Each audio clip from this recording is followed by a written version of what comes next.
അപ്പോൾ പണികളൊക്കെ തീരുന്നതിൻ്റെ മുന്നേ തന്നെ ഞാനിതാ പാത്രങ്ങളൊക്കെ കഴുകി വെക്കാണ് കേട്ടോ. പണികൾ തീരെ തന്നെ കുളിയും കാര്യങ്ങളൊക്കെ കഴിഞ്ഞിട്ടാണ് ഞാനിപ്പോൾ ഫുഡ് ഉണ്ടാക്കൽ. അപ്പോൾ ഇങ്ങനെ ചെയ്യുന്ന പോലെ എത്ര ആളുണ്ടെന്നുണ്ടെങ്കിൽ ഒന്ന് കമൻറ്റ് ചെയ്യണേ.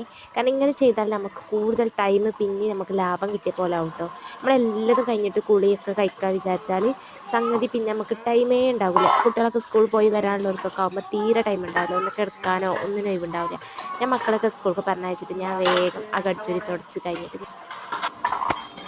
അപ്പം അങ്ങനെ ചെയ്യുന്നതുകൊണ്ട് ഇപ്പോൾ ഒരുപാട് ടൈം ബാക്കിയാണ്. ഇനിയിപ്പോൾ എന്തെങ്കിലും അടിക്കാനോ ഇനിയിപ്പോൾ എഴുതാനോ ഇനിയിപ്പോൾ പുസ്തകങ്ങൾ വായിക്കാനോ അതോ അല്ലെങ്കിൽ യൂട്യൂബിൽ എന്തെങ്കിലും നമ്മൾക്ക് കാണാനോ ഒക്കെ നമുക്ക് നമ്മളതായ കാര്യങ്ങൾക്ക് ടൈം ഒരുപാട് ഉണ്ടാവും കേട്ടോ.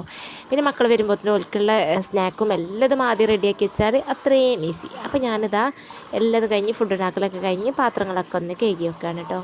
അപ്പോൾ ഇത്രയുള്ള വീഡിയോ ഇഷ്ടപ്പെട്ടാൽ ലൈക്ക് ചെയ്യുക, ഷെയർ ചെയ്യുക, സബ്സ്ക്രൈബ് ചെയ്യുക, സപ്പോർട്ട് ചെയ്യുക.